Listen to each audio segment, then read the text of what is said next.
lammii Oromoo taatan hundi share like subscribe akka godhanii isin asirrattuu like share godhuudhaan YouTube gisee duraatiif qafiira kasatti akka baname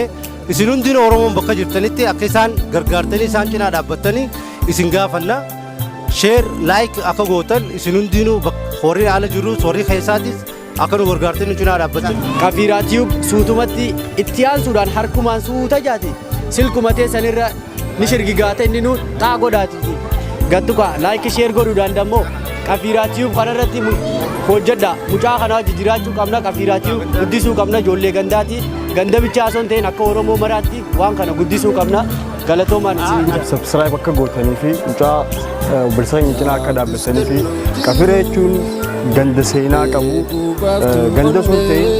akka Harargee bahaatti lafa seenaa qabu giddugala daldala Harargee bahaatti qotee bulaa Harargee bahaa asirratti hirkatti dinagdummaan qafiira jechuun Direedoo Jibuutii walitti hidhee asiin fageedha. Qafiira jechuun ganda seenaa qabu. Seenaa akka Bakar Ziyaadee fa'aa karaa kubbaa miilaatiinis akka Jaafar Imiruu, akka Miig, akka Sumaan Miig, akka Ziyaadee fa'aa ganda oomishe. Karaa artistiinis gisee deemnu artistii Oromoo Afrikaa qalloo beekamoo keessaayis akka Noo Gobonaa hundi isaanii Ali Shabbo ganda kana Ali Birraa haa guddisnu qafiira jechuun Harargee bahaati akka walii galatti jechuudha. Kanaaf subscribe share qafiira tube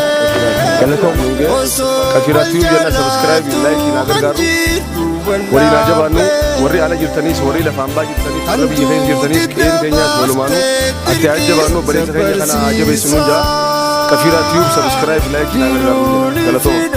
qafiira tube subscribe like share qafiira tube subscribe